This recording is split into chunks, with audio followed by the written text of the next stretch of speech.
bonjour. Alors, dans cette série, ou bien dans cette vidéo, donc on va parler. Donc, on est déjà dans la phase, on est dans la phase 3, la phase réalisation.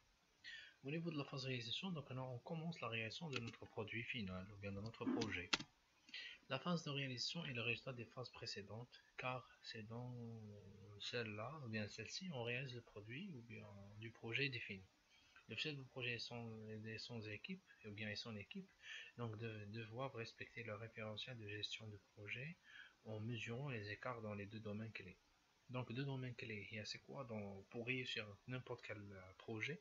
Donc il faut maîtriser les délais, il faut maîtriser les coûts. Il a bien n'importe quel projet, donc il doit respecter le délai et les coûts. Ensuite, nous avons la respect ou bien maîtriser la qualité, maîtriser la modification. Donc à chaque fois, donc on peut faire des modifications, donc selon la demande et selon le marché, et maîtriser les risques. La maîtrise des délais, généralement, de toi en général, c'est les cycles en cascade et les cycles en V. Donc tout ce qui est spécification des besoins, après le test d'intégration. Donc avec c'est des tests qui sont c'est des méthodes qui sont vraiment dépassées. Donc on a la notion de méthodes agiles. Donc les méthodes agiles sont des méthodes sont des méthodes qui sont utilisées récemment et qui sont des méthodes qui répondent aux besoins et donnent de meilleures spécifications. Alors, mode de contrôle de temps. Pour contrôler le temps, qu'est-ce qu'on a? Pour un petit projet dont on a maîtrisé les moyens, on gérera par les tâches ensuite toutes les possibilités offertes par le logiciel de gestion de projet, en particulier par la ré-planification des tâches après estimation du reste à faire. C'est-à-dire, imaginons que, par exemple, j'ai un projet qui a 3 tâches. La première 15 jours, 15 jours, 15 jours. Dans la première tâche, j'ai fait 20 jours. Donc j'ai consommé 5 jours de plus par rapport au planning que j'ai fait au départ. Donc qu'est-ce que je vais faire? Il me reste 30 jours. Donc je vais essayer de respecter ou bien de gérer ou bien de réaliser les deux tâches, les Brawley, en 25 jours. Alors que normalement c'est 30 jours. Donc il faut faire face aux modifications. Il faut contrôler le temps. Pour un grand projet, dans lequel beaucoup de travaux sont sous-traités, on gérera davantage par les dates de fourniture livrables sous forme de documents ou de matériel. C'est-à-dire, dans un projet simple, mais dans un projet كبير. On a un problème, plusieurs sous-traitants, donc plusieurs équipes qui sont dispersées par exemple, comme centralisées dans un même endroit. Comment on va gérer ça? Donc on va gérer ça par les livrables, c'est-à-dire date fourniture, c'est-à-dire un rouleau panel où chaque jalon est considéré comme un sous-projet. Donc d'abord c'est كيفاش تجري les tâches تاعك لداخل, mais il faut dans ce cas donner le résultat final تاعك par exemple dans son propre, bien bien dans sa date finale réalisée ou bien planifiée au départ. Dans ce cas, qu'est-ce qu'on va faire? Chaque sous-traitant qui gérera son planning en détail, ou bien ce petit planning ou bien sous-planning.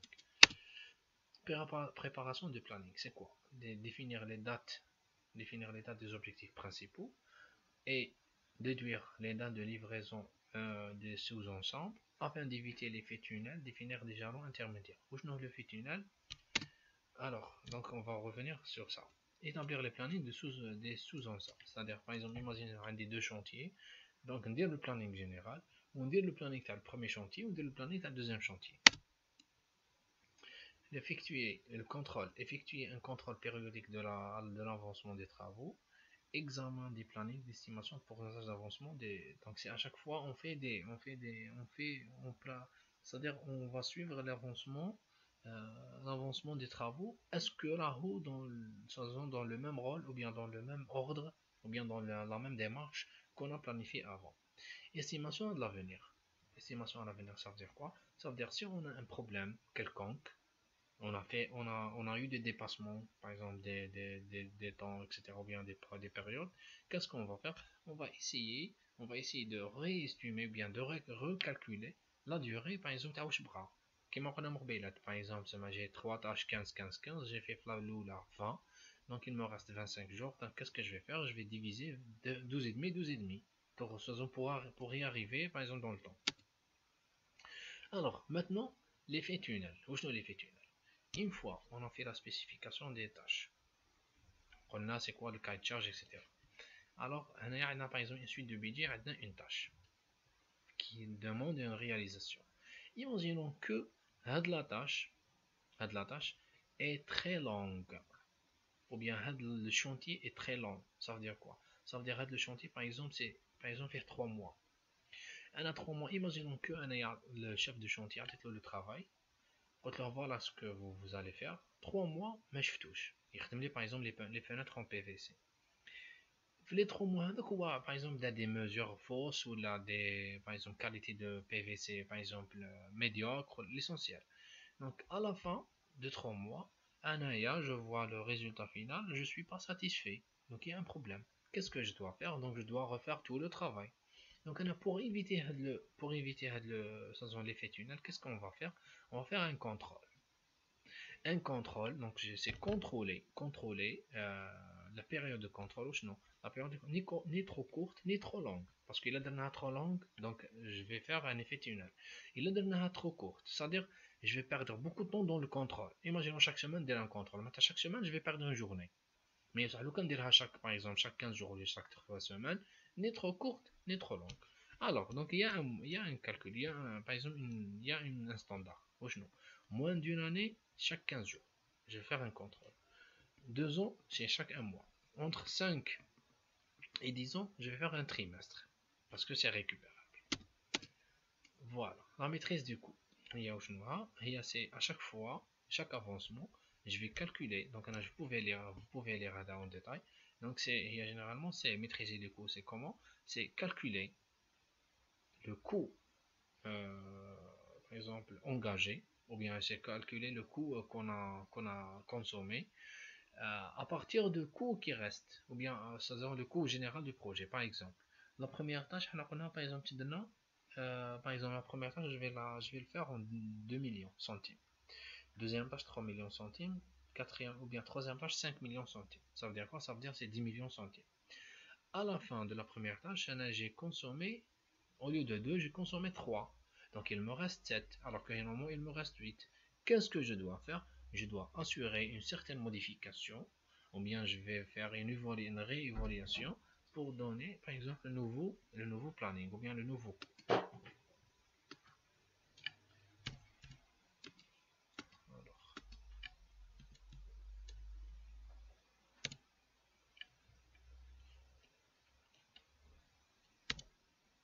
le maîtrise de la qualité. La démarche qualité consiste à trouver l'adéquation entre les réponses, besoins du projet et l'expression correcte de ces besoins par un produit adéquat. C'est-à-dire, je vais essayer de répondre par une qualité, par une meilleure qualité, pour donner par exemple la meilleure qualité, par exemple pour un produit. Qui marque un exemple, c'est les voitures chinoises et les voitures européennes. Réellement, c'est deux voitures. 4 pneus, un moteur, voilà, un siège, etc. Ou bien des sièges, etc. Mais la qualité, ça diffère. Donc, généralement, on va utiliser le cycle PDCA. Ça veut dire quoi le cycle PDCA dans cette démarche-là? C'est que on va essayer de faire l'étude, ou bien on va essayer de faire une petite réalisation sur un petit ensemble de données, ou bien un petit ensemble du projet. Si ça marche, je vais généraliser sur les autres. Si ça marche pas, donc je vais faire une réaffectation, ou bien je vais modifier par exemple mon principe par exemple pour le réessayer une autre fois pour faire le petit ensemble du projet. Par exemple, je vais faire par exemple un site web. Je vais faire un site web dynamique, base de données, etc. Donc, au lieu de coder toutes les pages, ou bien toutes les pages, et coder toute la base de données, qu'est-ce que je vais faire? Je vais créer une petite table, et je vais créer une petite page. Et je vais essayer de faire la communication, bien la connexion entre la base de données et la page. Si ça marche, donc je vais générer pour les autres. Si ça marche pas, donc je vais régler tout de suite avec le petit problème qui est dans la page, au lieu de réécrire son code ou bien son page, etc. Donc je vais régler le problème au niveau d'une page. Une fois j'ai réglé, donc je peux générer pour les autres. Voilà. maîtriser les modifications. Les demandes de modification peuvent apparaître sous plusieurs formes et conduire à un élargissement à une limitation de contenu. Elles sont le résultat d'avancement ou bien d'événements extérieurs tels qu'un changement de règlement ou bien un changement demandé par un client. Des erreurs ou d'oubli dans la définition du contenu du produit ou dans la structure du projet. À un moment donné, par exemple, je suis dans la construction de bâtiments. À un moment donné, donc au départ, j'ai fait, euh, j'ai fait mon calcul. Par exemple, je suis un architecte, j'ai fait la construction, ou bien les constructions de bâtiments. Au départ, c'était le fer, l'hdit, par exemple, quand il dit le temps. Le prix terreau, c'était temps. À un moment donné, où là, le prix terreau, temps plus. Donc, c'est un plus. Donc, est-ce que je peux réaliser le projet terreau avec l'ancien prix? Donc, soit je demande une réévaluation des prix, soit je vais essayer de modifier quelque chose, par exemple, de modifier la qualité de PVC, de modifier l'essentiel haja qui n'est pas importante pour rétablir ou bien pour garder le même budget ou bien le même coût. Donc, c'est ça la modification, bien maîtrise des modifications. Maîtrise des risques. Donc, le risque, donc j'ai plusieurs types. Éviter le risque. Comment on évite le risque? C'est utiliser par exemple une méthode standard, bien une méthode bien déterminée. Par exemple, je ne vais pas faire par exemple un système d'information ou bien une base de données sans faire la conception. Donc je dois assurer une conception. Pour la conception, donc je dois utiliser l'UML, par exemple. Donc si j'utilise l'UML, donc je suis sûr que ma conception est bonne. Donc à la fin, donc j'aurai un bon résultat. Mieux que d'utiliser les bases de données pour les bases de données. Donc je vais créer des bases de données Excel ou bien Access, etc. Et je marche anarchique. Transférer le risque. Une fois j'ai un problème, qu'est-ce que je vais faire? Je vais le transférer. Je vais appeler soit un expert, soit je vais appeler un sous-traitant qui va faire avec le problème, ou bien qui va régler avec le problème, c'est pour éviter avec le risque. Réduire le risque. Ça veut dire quoi réduire le risque? Donc c'est à chaque fois, par exemple dans une société, si j'ai par exemple un problème, etc., je vais essayer maximum de réduire le problème. Par exemple des conflits entre les personnes, etc. Je vais essayer toujours par exemple de régler le problème, je vais le réduire. Prévoir le risque, donc c'est la clé. Prévoir le risque. C'est quoi? C'est que dans un projet, toujours, si on va faire, il y a prévoir le risque, surtout dans le côté informatique. Prévoir le risque, c'est quoi? C'est donner 25% de plus de budget dans le coût global du projet. C'est-à-dire, par exemple, on a un projet, on a fait l'estimation que pour gagner de l'argent et pour payer les employés, pour payer les charges, etc. Par exemple, je vais le faire avec 50 millions de centimes. Alors, qu'est-ce que je vais faire? Au lieu de dire au client que je vais le réaliser avec 50 millions de centimes, je vais rajouter entre 20 et 25% de plus. Pourquoi? Parce que qui avec le planning dans le cas, ou bien dans le cas où il n'y a pas de problème, donc dans le cas théorique. Mais dans le pratique, qui on a fait le premier cours, donc il y a toujours des risques. Donc pour gérer avec les risques, qu'est-ce qu'on va faire? On va rajouter 25% de budget. Par exemple, par exemple, 100 millions. Ah non, 125 ou bien 120. Donc ça dépend le type de projet. Avec le 20 millions, par exemple, c'est des produits ou bien c'est un budget supplémentaire pour gérer le risque. Ici, un projet qui n'a pas de risque, donc comme si on a la voie normale, pas de problème, avec le 20 millions, est-ce que nous retirons le client ou non? Non, mais nous retirons, c'est un gain de plus. Parce qu'on a au départ, qui c'est qui a charge 120, donc ouais, il a dit oui, donc c'est un gain de plus pour moi. La méthode Gantt. La méthode Gantt, c'est quoi? C'est une méthode où on va définir un schéma, donc on va dessiner un schéma. Les colonnes, ce sont les tâches de projet. Pardon, les lignes, ce sont les tâches de projet. Les colonnes, c'est les jours. Par exemple, on a un projet qui a 5 tâches. Tâche A, B, C, D. La tâche 1 3 jours, tâche 2 6 jours, 4 jours, 7 jours et 5 jours. Après, on a les liens. B et D, c'est après A. C après B. Et E après D. Donc, c'est quoi la première tâche? La première tâche, c'est A. A. Je connais du Mouraha. Donc, on a le B et le D. B et le D. Le C, c'est après B. Allez, une fois que le B, on va démarrer le C. Une fois que le E après D. Donc, une fois que le D, je vais démarrer le E. Et si on va calculer, par exemple, la durée globale. 3 plus 6, 9, 13, 20, 25. 25 jours. Mais si on a fait la liaison Hadia, donc on a pu réaliser le projet en 15 jours. Donc on a gagné quelque chose. On a gagné des, par exemple 10 jours déjà, parce que les tâches sont parallèles. Avec le B et le D, c'est après A. Donc une fois on termine le A, donc je peux exécuter le B et le D. Donc le B et le D sont des tâches en parallèle. Donc là j'ai gagné du temps. Donc généralement, c'est le diagramme de Gantt. Maintenant, on parle de chemin critique. Le chemin critique, c'est quoi? C'est la série des tâches qui conditionnent le calcul de la date de début jusqu'à la date de fin de projet. C'est-à-dire, on a la durée globale du projet, c'est 15 jours. Allez, نبداو. وراه هاي les tâches اللي مدوا لي 15 jours. نبداو من الاخر. Donc E فيها 5. الأو منين جات من الدي فيها 7. والسات هذه شكون اللي جات من عند من؟ جات من عند الأ اللي فيها 3. Donc 3 plus 7 c'est 10 plus 5 c'est 15. Donc le chemin critique c'est la série des tâches dans le graphe اللي نبدا من le premier jour maintenant حتى le dernier jour. Donc هذا هو le chemin critique. واش قلنا avant واش قلنا c'est quoi l'intérêt de connaître le chemin critique? Le chemin critique c'est les tâches qui n'acceptent aucun retard. Parce que هايلك هنايا imaginons que تصرى لي un retard في الأ راح تنفلونسا البي الدي راح ديكالا معاها والاو راح ديكالا معاها. Donc au lieu de faire 15 jours nous ندير 16 jours. Donc دخلت في une journée de retard.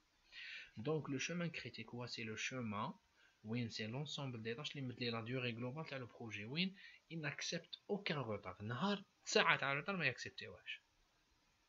Maintenant, pourquoi c'est important de connaître le chemin critique? Le chemin critique, il est important de le connaître parce que si on connaît le chemin critique, donc on connaît la squelette, c'est-à-dire la squelette le projet, où les tâches qui acceptent le retard. Dans ces tâches-là, nous mettons les meilleurs employés, nous mettons les meilleurs moyens, nous mettons les meilleures conditions dans ces tâches-là. Parce que les autres tâches qui m'ont le chemin critique, donc qui peuvent le projet classe le 15. Le C classe le 13. Imaginons que le C m'a commenté le 13 qui m'a fait le 14. Je sais ça. Mais ça va aller. Qui m'a fait le 15. Mais ça va aller. Donc je peux faire 2 jours de retard. Allez, même le B. Le B par exemple, au lieu de me le 9, qui m'a fait le 10. Donc le D, tu me fait le 11. Donc on dirait 11, 12, 13, 14. Kif kif. Mais ça va aller. Donc, mais hadi yalo kan had l'ahmar le rouge, donc on dirait n'importe quel jour de retard. Donc ça va influencer vraiment sur la durée globale de le projet. Donc il faut faire attention. Voilà, c'est ça. La marge libre. Les marges libres, c'est quoi? On a deux tâches en parallèle. On a deux tâches en parallèle. La première, par exemple, fait 2 jours. La deuxième fait une journée. Par exemple, vous êtes en binôme. Le pool, il fait le deuxième, il fait le had. Ils خدموا en parallèle باش نهار ثلاثة ترجعوا le rapport تاعكم. Imaginons هذاك اللي يخدم بالحد ما كملش. Par exemple, il termine son travail par exemple le lundi. Est-ce qu'il y aura un problème? Mais ça c'est un problème. Ça veut dire quoi? Ça veut dire que l'étudiant qui a la tâche seulement le dimanche a une petite marge libre, tu as une journée. Donc même si par exemple il y a un problème, il fait 2 jours, donc il va pas influencer sur la durée globale de le projet. C'est la marge libre. Maintenant, le jalonnement au plus tôt. Le jalonnement au plus tôt, c'est bon, on a le jalonnement au plus tard. Le jalonnement au plus tard, c'est qui m'en toujours toujours c'est le système algérien. Imaginons que عندي deux binômes, عندي un binôme, عندي deux étudiants, واحد يخدم الحد 2 3 وواحد يخدم الحد. Le jalonnement au plus tard c'est quoi? هي نورمال واحد يخدم الحد 2 3 dimanche lundi mardi والدوزيام يخدم dimanche. Donc هي نورمالمون يخدم dimanche ويريح 2 jours, يريح lundi mardi pour que le mercredi par exemple يديروا la présentation تاعها par exemple. Le jalonnement au plus tard كيفاش تولي؟ هذاك اللي يخدم الحد واثنين وثلاثة دونك يخدم نورمال. مي اللي يخدم الحد ما يخدمش الحد, يريح الحد واثنين ويخدم بثلاثة. Comme si c'est le système algérien, toujours la dernière minute. C'est le jalonnement au plus tard. Par contre, le jalonnement au plus tôt, c'est quoi? C'est quoi? يخدم الحد ويريح 2 و3. Donc il faut تخدم تو ويريح. Mais le jalonnement au plus tard, là, il faut يريح باش يخليها la dernière minute باش يخدم. Voilà, هذا هو le diagramme de Gantt en général.